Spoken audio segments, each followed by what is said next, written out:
Reciban la bienvenida en nombre de Canarias 7, representado por su presidente Juan Francisco García, su consejero delegado y director general Matías García. Buenos días, Manuel Domínguez. Buenos días. Vicepresidente, consejero. El tiempo está muy justo, hoy es un día, se supone que huracanado, ya lo fue anoche con Donald Trump, hoy se esperan vientos, pero como se esperan vientos intensos, nuestro invitado siempre tiene una agenda complicada y además tiene que coger un avión mientras los aviones puedan volar, así que vamos a ser rigurosos. Queremos conversar, como pone el título, actualidad política, económica y social. Para que no se me olvide, doy las gracias a Stican por colaborar, así como a todo el equipo del vicepresidente y consejero por las facilidades, porque cuadrar la agenda de alguien con tan altas responsabilidades no es sencillo. Que me disculpen autoridades y consejeros del gobierno, viceconsejeros, diputados, parlamentarios nacionales y una destacada representación del mundo económico y social.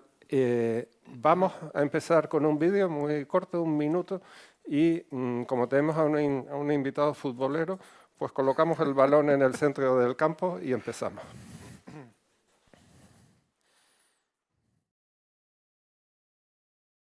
Pedro Sánchez ha cumplido uno de sus objetivos y es enfrentar a las comunidades autónomas y que cada uno ale la brasa para su sardina, ¿no?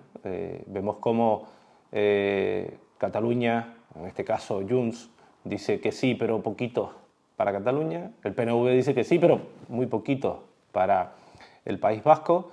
García Paje, en Castilla-La Mancha, perdón, dice que quiere que esto vaya a los tribunales. Y Ayuso, pues ayer tomó una decisión, con lo cual nosotros tenemos que hacer lo mismo y es alar la brasa para nuestras sardinas, que no es otra que la de los canarios, ¿no?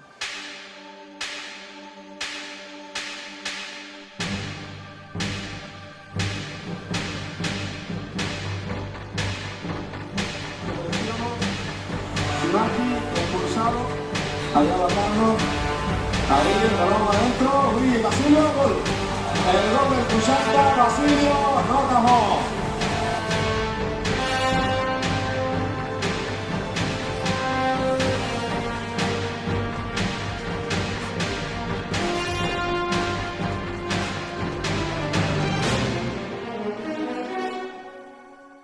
Bueno, colocado el balón en el Ya, gracias.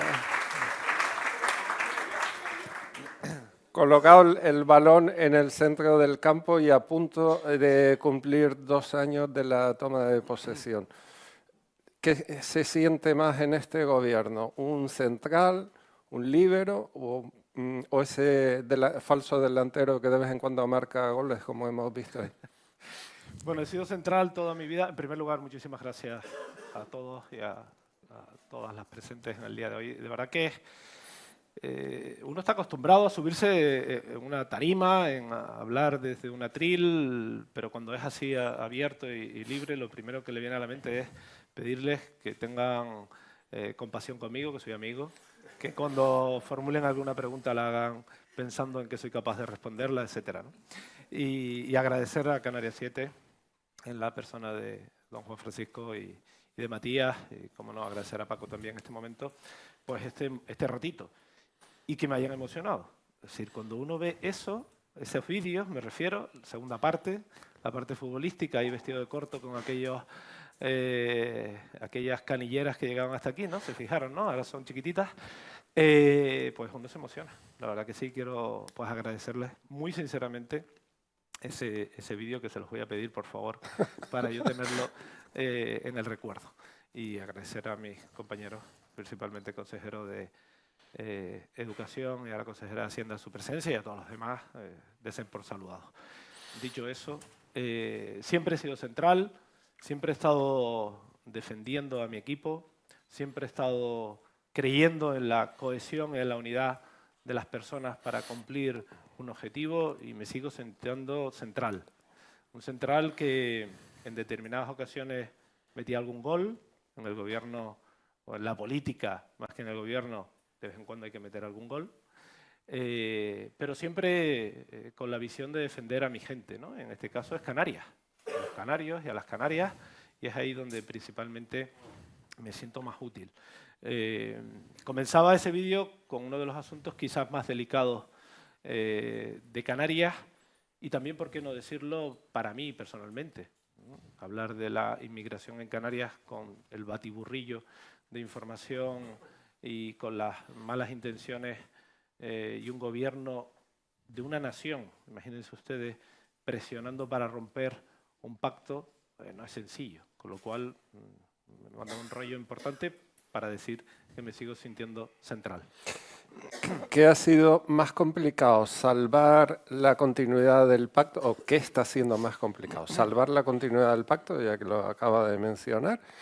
¿O convencer a la dirección nacional del Partido Popular de la posición de Manuel Domínguez y del PP de Canarias en este asunto?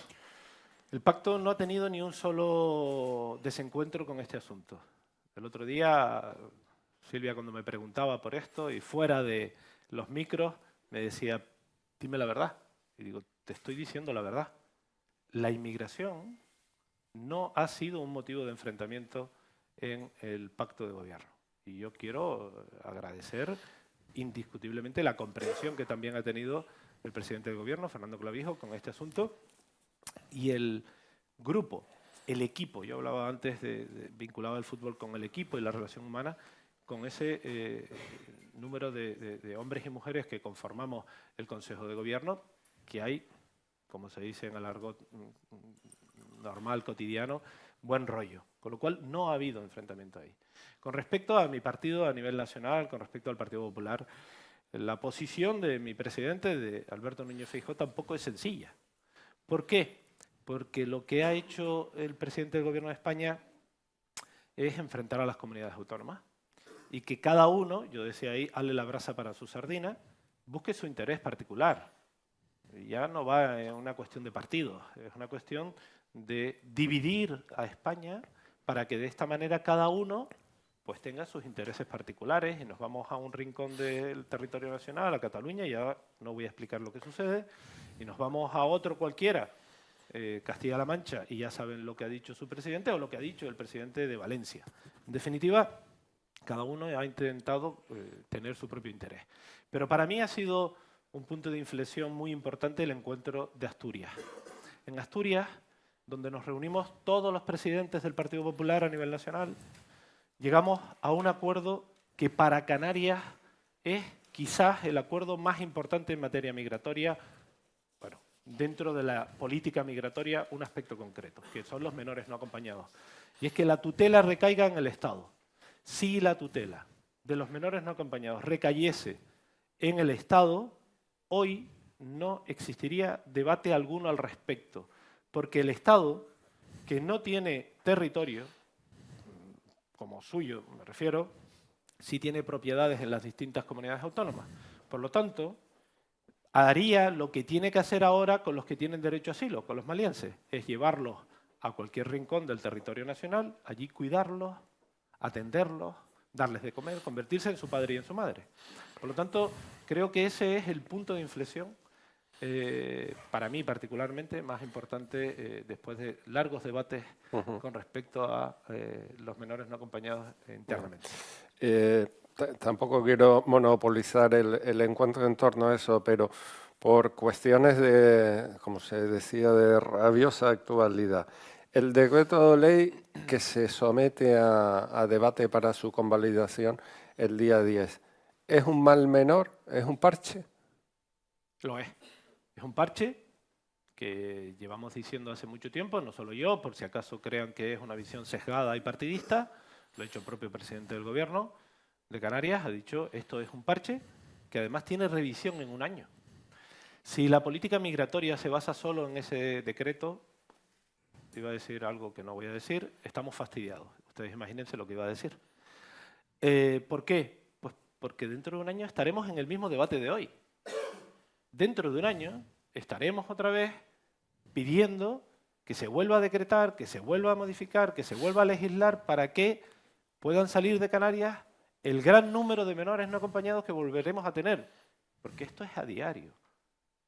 Haga viento, mar de fondo o lo que sea, siempre llega una patera a Canarias, indistintamente del momento que estemos viviendo. Por lo tanto, yo creo que lo importante es que se consiga negociar con los países de tránsito y países de origen para evitar que sigan saliendo pateras, para evitar que sigan muriendo personas, para evitar que sigan naciendo bebés en una patera. Yo no creo que haya nadie capaz de definir o de decir cuántas personas han muerto en el año 2024 en esta ruta, la más peligrosa del mundo, entre África y Canarias. Por lo tanto, solo por esa humanidad debería de existir una política migratoria cierta que cierre la salida de inmigrantes irregulares. Y entonces empecemos a hablar de migración regular. Y creo que es ahí donde hay que pivotar. Pero es un parche, indiscutiblemente. La última sobre este asunto. Y la pregunta mirando al presidente del PP, pero se me van los ojos a algunos diputados que están aquí. ¿Qué votarán los diputados canarios el día 10 en el Congreso? Lo que vote el Partido Popular a nivel nacional. Yo soy un hombre que cree en la jerarquía, que pertenece al Partido Popular de manera voluntaria, igual que ellos. Son voluntarios, nadie les ha obligado a pertenecer al Partido Popular y se tienen que ceñir a unas directrices que se marquen. Imagínense, porque a este lado hay diputados autonómicos, que yo ahora digo a los diputados nacionales, oiga, ustedes ese día no van a votar. O ese día cogen una baja médica, ¿no? Como está... y no van al Congreso. Entonces, resulta que sale una votación distinta. ¿Cómo les puedo exigir yo a ellos, luego, como presidente del partido en Canarias, que cuando en el Parlamento de Canarias se tome una decisión conjunta, cada uno no vele por su isla, o cada uno no vele por sus pensamientos particulares y personales? Esto sería el ejército de Pancho Villa, ¿no? Con lo cual, como yo creo en el equipo, como dije anteriormente, como soy un hombre que cree en la jerarquía y que cree en esos órdenes conjuntas, le gusta más la negociación de Asturias y que haya un posicionamiento conjunto del partido y que luego, cuando sucedan temas como este, pues que hagan lo que el partido a nivel nacional tiene que hacer. No me van a encontrar en un enfrentamiento en ese sentido. Voy a defender al máximo a esta tierra, indiscutiblemente, pero no voy a destrozar a mi partido por una situación como esta, además en la que tampoco creo. Yo creo que es un parche y que deberíamos de irnos a lo otro. Pero bueno, hay que aceptar, ¿no?, lo que nos han impuesto. Después de estos casi 2 años que se cumplen en julio en la toma de posesión, ¿en qué se nota la huella del PP en la gestión de este gobierno canario? Bueno, lo primero creo es que hemos dado estabilidad ante la bronca constante, ante el desencuentro permanente, ante el tú más que existe a nivel nacional. Hemos conseguido que asuntos quizás como este que estamos hablando en la entrevista, que es la inmigración, pues un gobierno estable fije la mirada hacia una estrategia determinada para poder solventar un asunto que preocupa mucho a los canarios. Y ahí hemos participado, en dar estabilidad sincera, sensata, seria, responsable al gobierno. En segundo lugar, porque no he entendido, y perdón por decirlo en primera persona, pero tiene que ser así, en que aquí exista un gobierno del Partido Popular y un gobierno de Coalición Canaria. Aquí existe solo un gobierno. Y yo, como vicepresidente del gobierno, seré responsable de aquellas cuestiones que no salgan bien en áreas que pivotan bajo una persona que milita en Coalición Canaria. Y de igual manera lo seré de las que son del Partido Popular. Por lo tanto, esa cohesión, desde mi punto de vista, ha sido fundamental. Y luego han recaído políticas importantes en áreas que corresponden al Partido Popular. Nos hemos criticado mucho por la bonificación del 99% del impuesto de sucesiones y donaciones, pero después de 18 años, la primera vez, el 24, que el número de herencias aceptadas por los canarios se incrementa.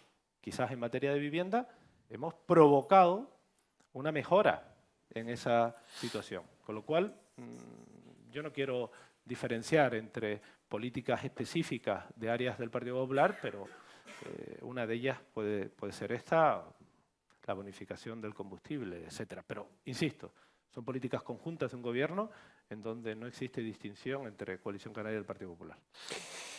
Dice, acaba de decir, un gobierno donde no existe diferencia. En el control de la residencia, de la llegada de foráneos, ahí va a haber fricciones. El presidente Clavijo lo dijo en el discurso de investidura, que quiere convencer a Europa de que de alguna manera se pueda regular la llegada de gente de aquí. Hay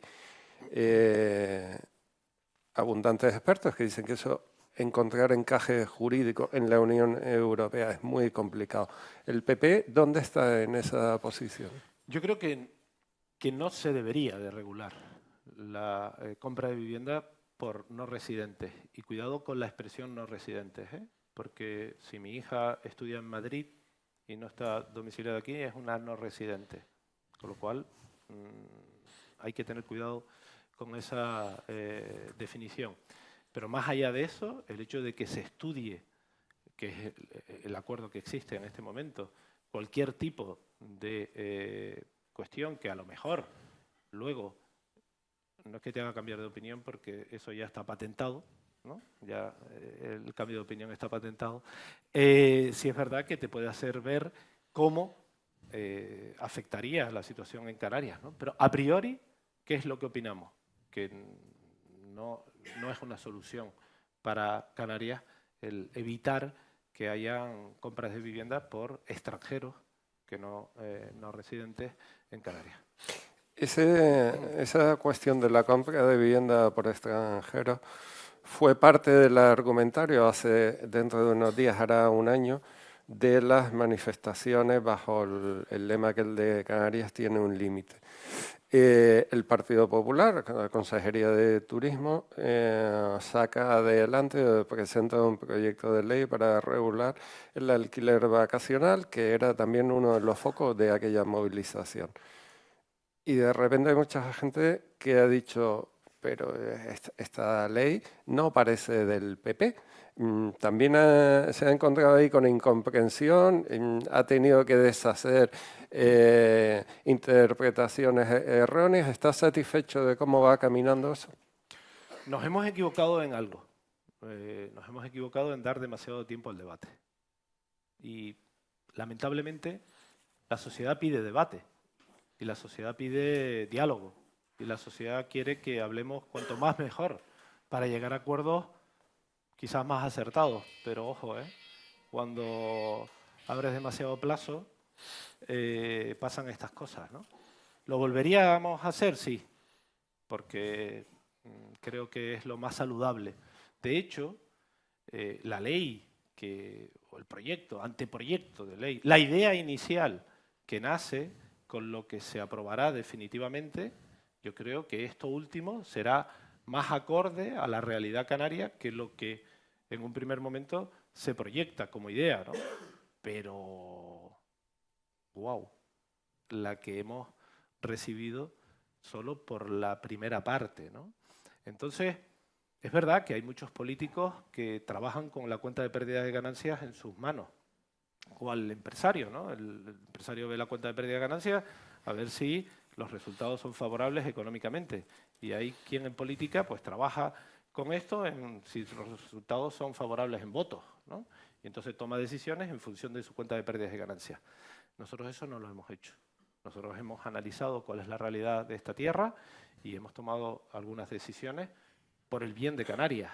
El tiempo nos dará o nos quitará la razón. Hasta hoy la balanza se va inclinando favorablemente.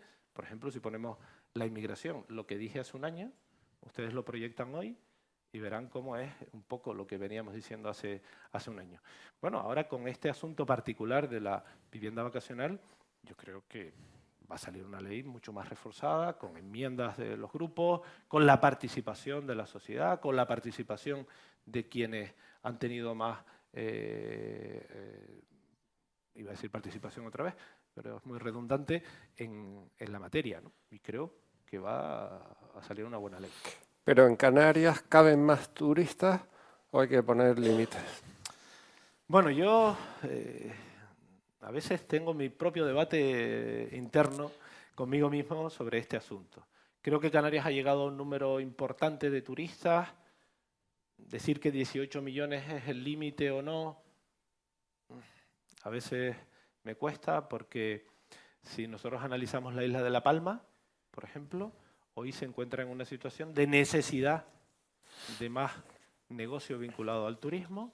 Sin embargo, si nos vamos a la isla de Lanzarote, vemos como, desde mi punto de vista, esta es una opinión muy personal, pero tú analizas ahí la economía particular de cada isla, está en sus límites, ¿no? Con lo cual, Canarias está en el límite, se está acercando al límite, sí, se está acercando a su límite de turistas y hemos dicho necesitamos potenciar un turismo de mayor calidad en detrimento de un número. Es decir, no tenemos que tirar a más personas, sí a más economía generada por el turismo. Ya que estamos hablando de economía con el consejero competente, nada mejor que escuchar algunas voces cualificadas. Nos acompaña Alcibiades Trancho, decano del Colegio de Economistas de Las Palmas. Buenos días. Canarias es una de las regiones con el PIB per cápita más bajo de toda España. Nuestra principal industria, el turismo, dependemos de ella. Con la actual ley de vivienda vacacional, ¿cree que se va a solucionar todos los problemas que hay en el turismo? ¿Y por qué no se optó primero en arreglar problemas como la residencialización que hay en las zonas turísticas, las unidades de explotación que están fuera de explotación, en definitiva, los complejos turísticos? Y, en definitiva, también el problema de la vivienda, con falta de construcción de vivienda pública en los últimos 15 años. No, ni de casualidad. En primer lugar, gracias, Trencho. Ni de casualidad se va a arreglar todo por la vivienda vacacional. Sería una utopía. Y el que diga que el problema de vivienda en Canarias es a consecuencia de la vivienda vacacional, desde mi punto de vista, está equivocado. No es la causa. Es un motivo, un aspecto concreto de la economía. Y yo creo que la regulación viene más por la línea de ordenar nuestra principal fuente de ingresos, porque si hablamos de la ley 2013, no recuerdo barra qué, tenemos otro grave problema. Es decir, Canarias está siendo regulada, tiene unas leyes en su principal fuente de ingresos, que es el turismo, obsoletas, no se han actualizado. Por algún sitio teníamos que empezar. Si hubiésemos abierto todos los melones al mismo tiempo, esto hubiese sido 3 inmigraciones.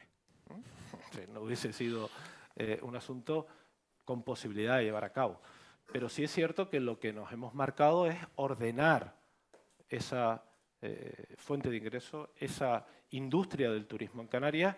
Hemos empezado por la vacacional, podíamos haber empezado por la 2013, pero no porque creamos que va a solucionar el problema en su totalidad, ni de casualidad, ni el de la vivienda, ni el desorden de turismo que existe hoy en Canarias.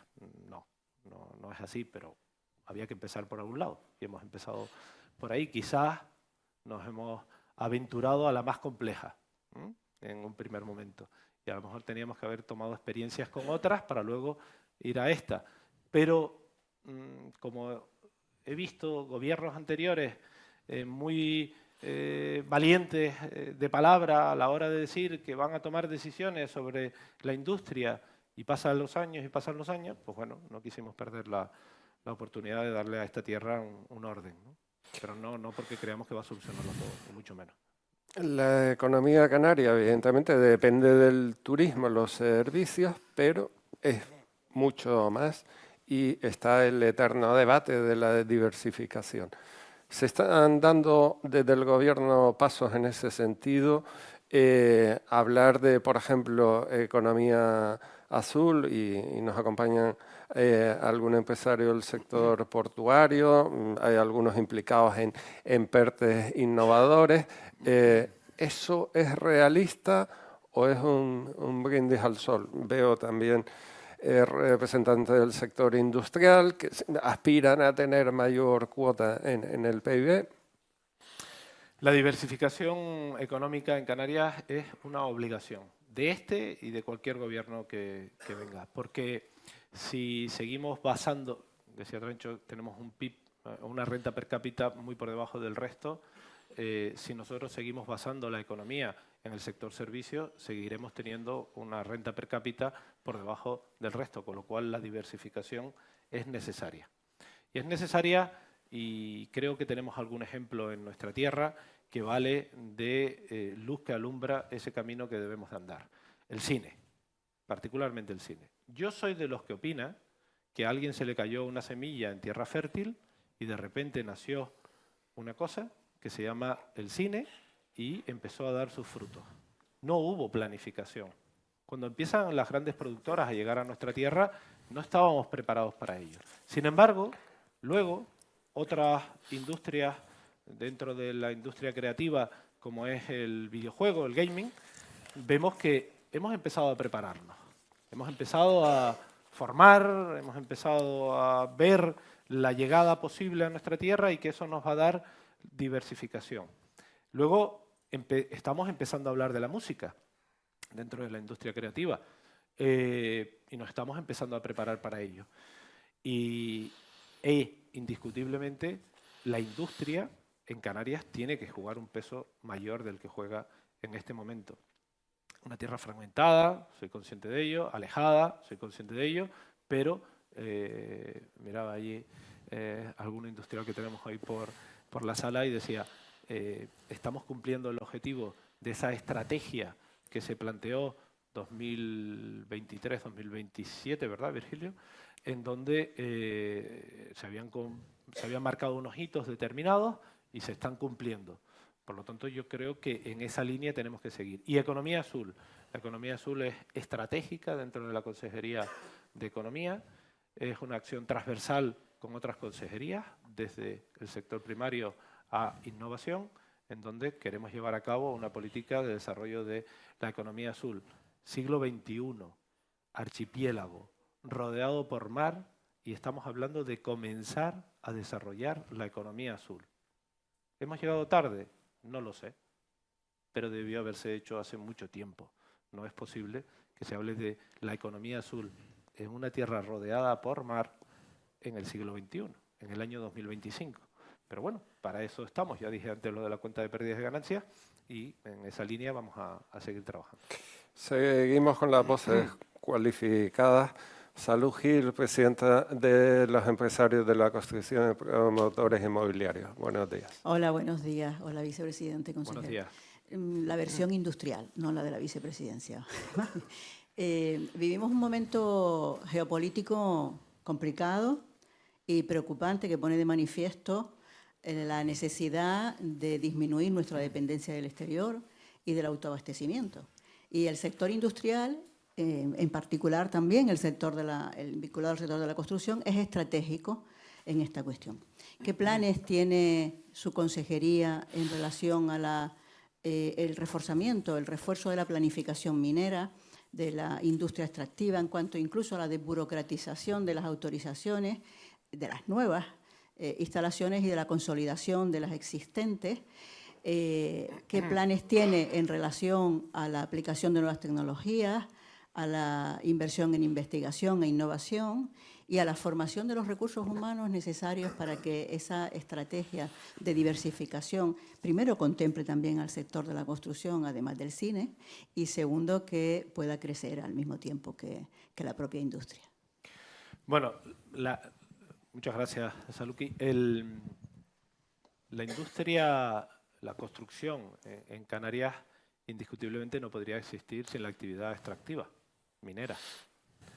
Estamos en un territorio, Canarias en general, con unos índices de protección altos, no quiero decir que sean exagerados, al contrario, los que corresponden, en donde tenemos que primero concienciar a la sociedad al respecto y a los políticos también de la necesidad de la actividad extractiva y minera, en donde y está aquí la directora general, a quien agradezco su presencia también.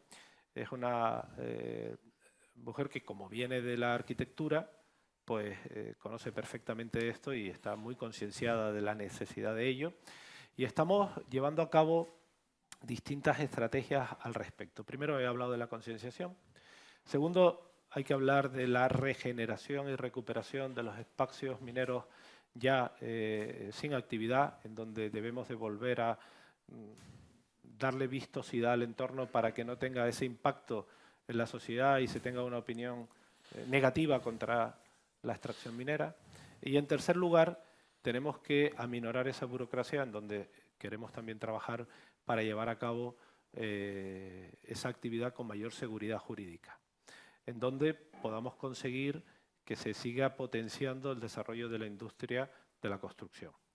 Y también dentro de esta parte, que nada tiene que ver con la extracción, pero sí es cierto que sí con la construcción, estamos potenciando y mucho la construcción industrializada, para que de esta manera pues, consigamos en Canarias pues, llevar a cabo una construcción de viviendas en menor tiempo, mayor respetuosa con el entorno y que genere una calidad que conoces mejor que yo en qué consiste. Por lo tanto, como dicen que una imagen vale más que 1000 palabras, lo que pretendemos es en la isla de La Palma y en la isla de Gran Canaria llevar a cabo 2 proyectos piloto en donde mostremos a la sociedad cómo se construye, cómo se lleva a cabo la construcción industrializada.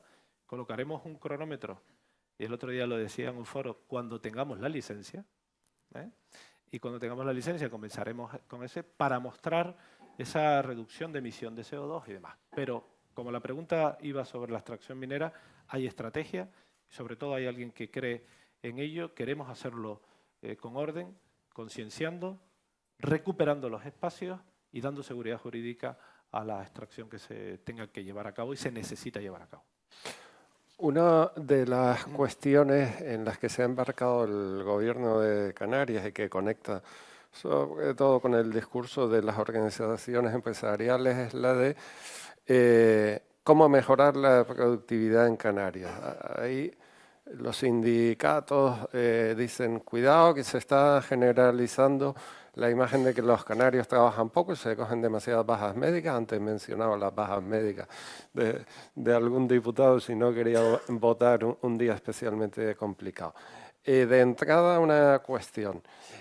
¿Qué pinta el gobierno de Canarias en ese debate? ¿No debería ser un debate entre los agentes económicos y sociales? Y segundo, ¿y cuando hablamos de la mejora de la productividad en el sector público, autonómico, que es la competencia que tiene? Según asumí la responsabilidad de consejero de Economía, hablé de la productividad y hablé de la productividad en la administración y mencioné la mejora de la productividad en educación y en sanidad. Me compré un casco, un protector, para recibir los ataques de los sindicatos en aquel momento. No sé si hay algún representante sindical aquí hoy, pero mi intención era hablar de la productividad como ciertamente se conoce, no el hecho de que la gente trabaje poco. Se puede trabajar mucho y no ser productivo, con lo cual yo no estoy refiriéndome a eso. Yo me refería a que si en educación, que tenemos un alto porcentaje de personal, y en sanidad mejorábamos la productividad, indiscutiblemente íbamos a mejorar la productividad del sector público, en este caso de la administración autonómica. ¿Y eso cómo se mejora? Digitalizando, formando, eliminando burocracia. En definitiva, en ninguno de mis planteamientos he hablado de exigir más trabajo a... Eso son cuestiones muy particulares de relación, como decías, entre el trabajador y el sector empresarial, en este caso la administración y los funcionarios. Yo me refería, quizás seamos nosotros quienes tenemos que poner más herramientas. Miro para Poli, que está aquí como consejero de Educación, que es donde está trabajando, para que quien trabaja en esas áreas pues tenga más eficiencia, sea más productivo en menos tiempo. Y seguro que me habrán escuchado 1000 veces lo de la señora de Vegueta. No lo voy a reproducir tal cual, pero el haber ayudado a una señora de venta, bueno, aquí está David, el director general de comercio, que asentía con la cabeza, por eso lo vi, a quien le agradezco que esté aquí, pero íbamos los dos, y Felipe Afonso que está por aquí, a Vegueta, y una señora que le habíamos ayudado a comprar una pesa digital. Ustedes no saben cómo nos felicitaba, porque la señora dice que ahora pesa una fruta, la otra y la otra, y aquello le suma todo. Y va a producir en menos tiempo una venta. Entonces, eso es mejorar la productividad. Y ahí es donde estamos insistiendo. Digitalización, formación, que creo que es sumamente importante centrarnos en este asunto. La burocracia, todos asienten con la cabeza cada vez que nombro la reducción de la burocracia, son asuntos particulares que mejorarían la productividad. El asentismo, ¿qué pinta el gobierno en ello? Bueno, poco. Nosotros siempre estamos en el diálogo entre representantes de una parte y otra, igual que ahora, en la situación de posible huelga en Semana Santa, lo que estamos pretendiendo es que lleguen a acuerdos. Y estamos poniendo todas las herramientas pertinentes desde la Consejería de Turismo para que no haya una afección a nuestra principal fuente de ingreso, a la industria del turismo, en una fecha tan delicada como es la Semana Santa. Bueno, ahí es donde estamos. Ya que acaba de mirar para el consejero de Educación, mire a la consejera de Hacienda. ¿Y la rebaja del IJIC para cuándo? Esto es como lo del anillo, Matilde.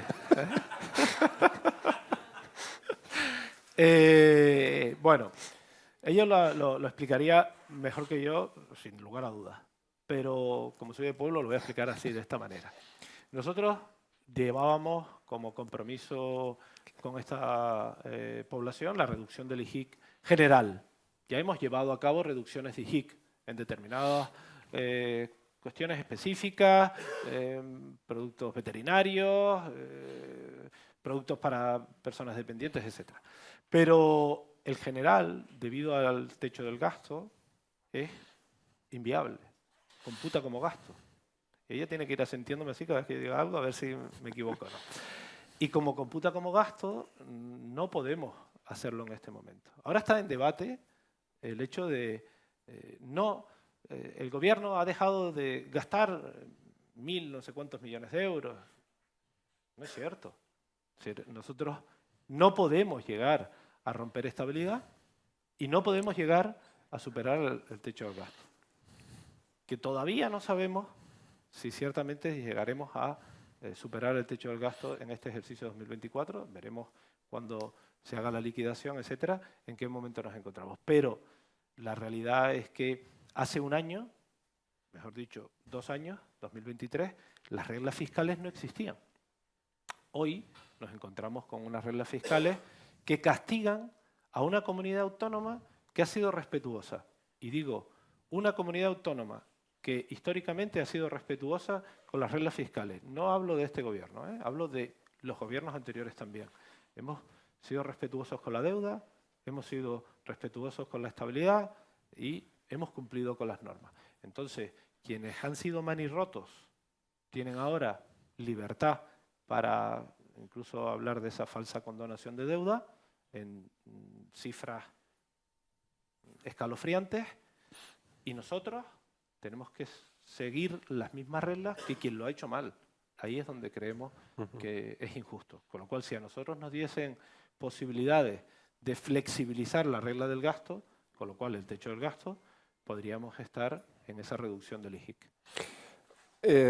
Cedo la palabra a Pedro Ortega, presidente de la Confederación Canaria de Empresarios, que está mucho más cualificado para preguntar de economía que yo.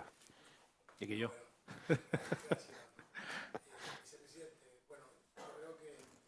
Voy a cogerme algo que dijo antes, que había que empezar por algún lado a hacer cosas, ¿no?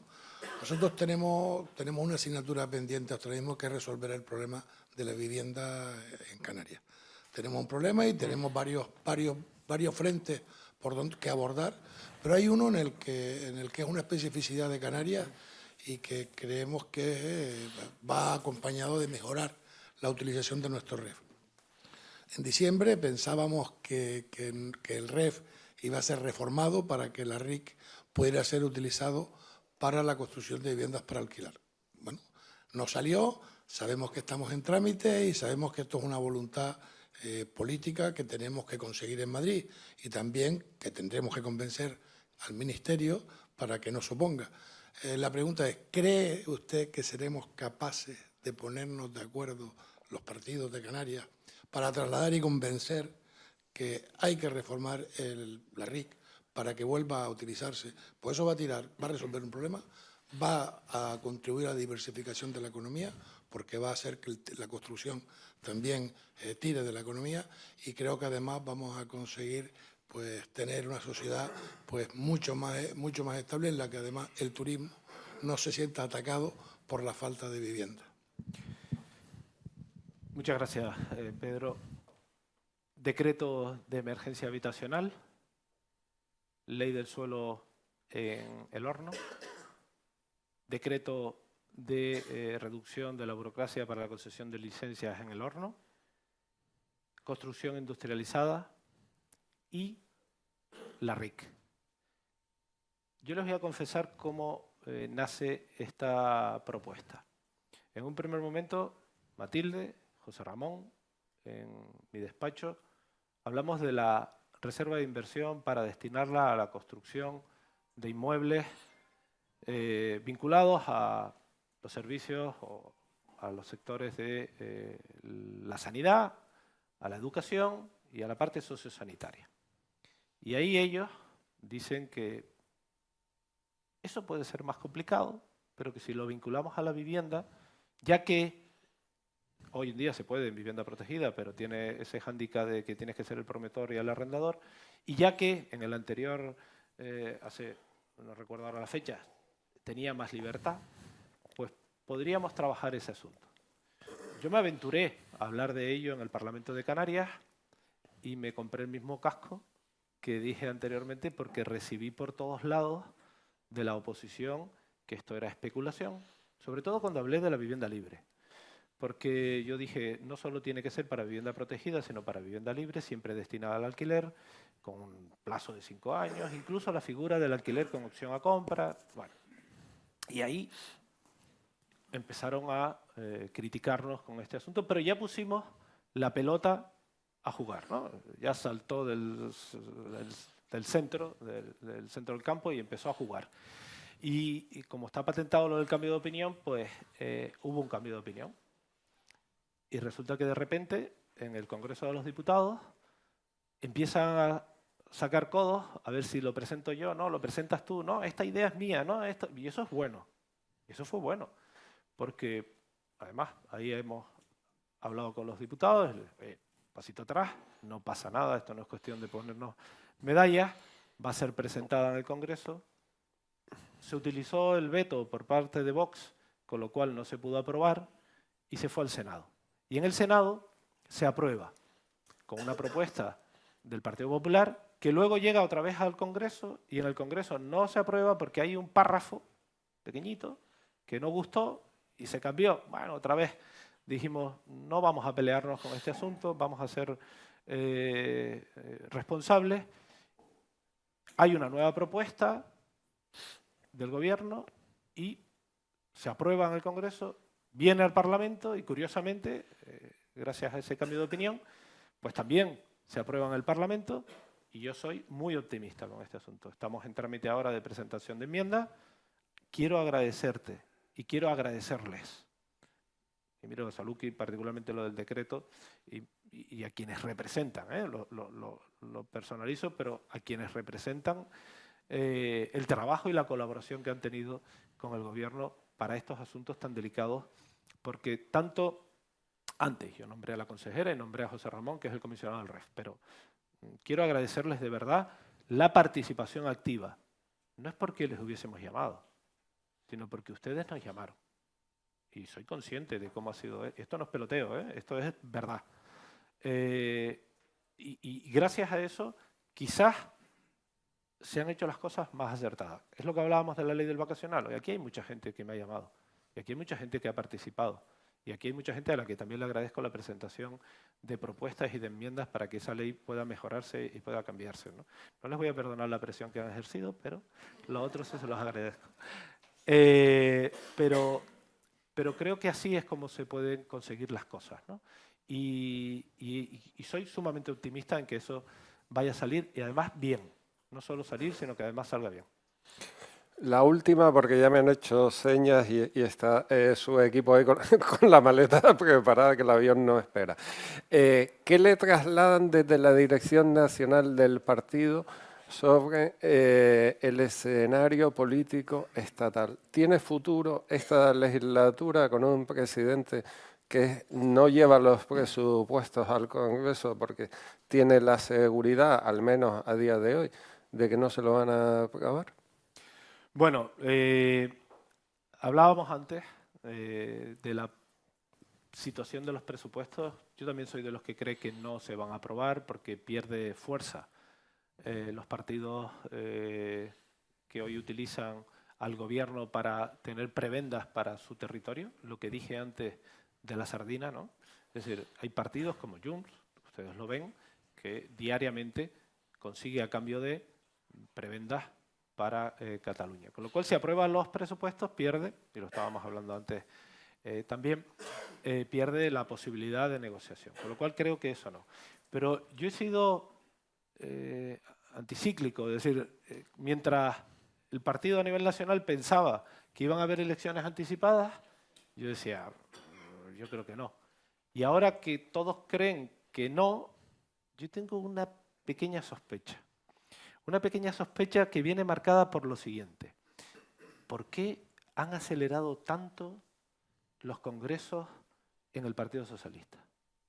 Y esto de mandar a Óscar a Madrid, a la ministra de Hacienda